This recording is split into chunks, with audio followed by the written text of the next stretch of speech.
ఉండవల్లి నివాసంలో మంత్రి నారా లోకేష్ మంగళవారం ప్రజా దర్బార్ నిర్వహించారు. వివరాలు ఇలా ఉన్నాయి. ఆపద ఏదైనా ప్రజలకు నిరంతరం అందుబాటులో ఉంటూ వారి సమస్యలను త్వరితగతిన పరిష్కరిస్తున్న విద్యా, ఐటీ శాఖల మంత్రి నారా లోకేష్ మంగళవారం ఉదయం ఉండవల్లి నివాసంలో 66వ రోజు ప్రజా దర్బార్ నిర్వహించారు.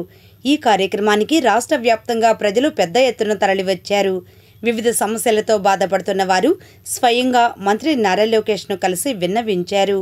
ప్రతి ఒక్కరి అర్జీ పరిశీలించిన మంత్రి ఆయా సమస్యల పరిష్కారం కోసం అప్పటికప్పుడే అధికారులకు ఆదేశాలు జారీ చేశారు. కూటమి ప్రభుత్వం ప్రతి ఒక్కరికి అండగా ఉంటుందని భరోసా ఇచ్చారు. మెడికల్ సీటు ఇప్పిస్తామంటూ సజ్జల సన్నిహితుడు మోసం చేశాడన్న వైనం ఇలా ఉంది.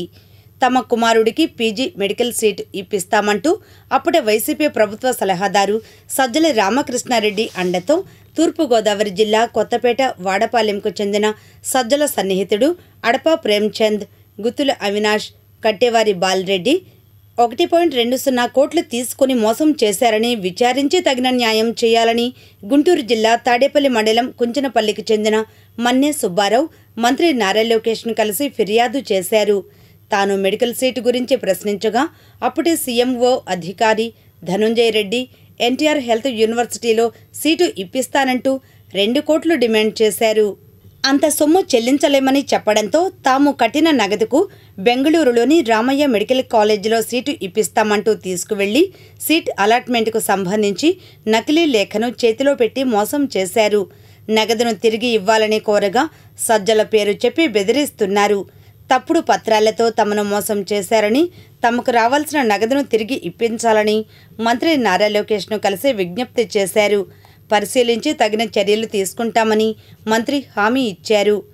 మంగళగిరి నియోజకవర్గం కంతేరులో తమ కుటుంబానికి చెందిన 0.70 ఎకరాల వ్యవసాయ భూమిని 5 ఏళ్ల క్రితం విక్రయించామని, అయితే పొలం విక్రయం తాలూకా బాకీ ఉన్న 12 లక్షల నగదు ఇవ్వకుండా గ్రామానికి చెందిన విష్ణు, రాము తమపై దౌర్జన్యానికి దిగుతున్నారని ఉండవల్లికి చెందిన కళ్ళెం విజయలక్ష్మి మంత్రి నారా లోకేష్ను కలిసి ఆవేదన వ్యక్తం చేశారు. ఎలాంటి ఆధారం లేని తమకు తగిన న్యాయం చేయాలని విజ్ఞప్తి చేశారు. పరిశీలించి తగిన చర్యలు తీసుకుంటామని మంత్రి హామీ ఇచ్చారు. స్పైనల్ మస్క్యులర్ అట్రోపీ అనే ప్రాణాంతక జన్యు వ్యాధితో బాధపడుతున్న తమ 9 నెలల బాలుడికి వైద్య సాయం అందించి చిన్నారి ప్రాణాలు కాపాడాలంటూ ఎన్టీఆర్ జిల్లా విసన్నపేట మండలం పుట్రేల గ్రామానికి చెందిన జొన్నాడ సాయిరాం విజ్ఞప్తి చేశారు. ప్రతి 10,000 మందిలో ఒకరు SMAతో జన్మిస్తారని, ప్రపంచంలో ఖరీదైన జోన్ జెల్స్మా మందు ఒక్కటే నివారణ అని మంత్రి దృష్టికి తీసుకువచ్చారు. కోట్ల ఖరీదు చేసే ఇంజెక్షన్ అయినందున సామాన్య మధ్యతరగతి కుటుంబానికి చెందిన తమకు ఆ ఇంజెక్షన్ కొనుగోలు చేసే ఆర్థిక స్తోమత లేదని కన్నీటి పర్యంతమయ్యారు. ప్రభుత్వం తరపున వైద్య సాయం అందించి తమ చిన్నారిని కాపాడాలని విజ్ఞప్తి చేశారు.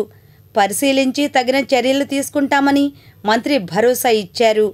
తెలుగుదేశం పార్టీ సానుభూతి పరుడనైన తనను వైసీపీ ప్రభుత్వ హయాంలో లేటి సుధీర్, గంధం ప్రసన్నాంజనేయులు వైసీపీ కౌన్సిలర్ తీవ్ర ఇబ్బందులకు గురి చేశారని, తన ఇంటిని కూల్చడంతో పాటు తన 2.50 ఎకరాల వ్యవసాయ భూమి విషయంలో ఇబ్బందులకు గురి చేస్తున్నారని శ్రీ పొట్టి శ్రీరాములు నెల్లూరు జిల్లా జలదంకి మండలం తిమ్మి సముద్రానికి చెందిన తోటకూర వెంకట సురేష్ మంత్రి నారా లోకేష్ను కలిసి ఆవేదన వ్యక్తం చేశారు.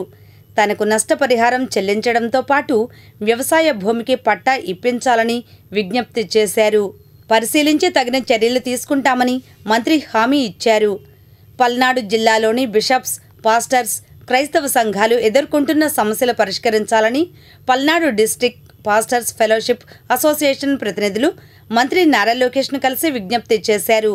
పాస్టర్స్ అందరికీ ప్రభుత్వం నుంచి మ్యారేజ్ లైసెన్సులు మంజూరు చేయడంతో పాటు పల్నాడు జిల్లాలోని అర్హులైన దైవ సేవకులకు ప్రతి నెల 5,000 గౌరవ వేతనం మంజూరు చేయాలని కోరారు.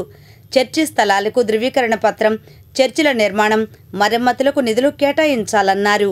క్రిస్టియన్ కమ్యూనిటీ హాల్స్ను నిర్మించాలని విజ్ఞప్తి చేశారు. పరిశీలించి తగిన చర్యలు తీసుకుంటామని మంత్రి భరోసా ఇచ్చారు. ఇంజనీరింగ్ చదివిన తనకు అర్హతకు తగిన ఉద్యోగ అవకాశం కల్పించాలని విజయవాడ విద్యాధరపురానికి చెందిన బి చంద్రలేఖ మంత్రి నారా లోకేష్ను కలిసి విజ్ఞప్తి చేశారు. పరిశీలించి తగిన చర్యలు తీసుకుంటామని మంత్రి హామీ ఇచ్చారు.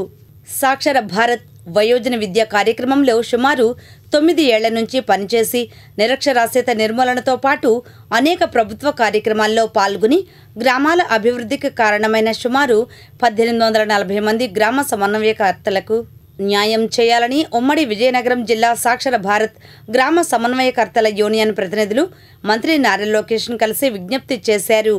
పరిశీలించి తగిన చర్యలు తీసుకుంటామని మంత్రి భరోసా ఇచ్చారు.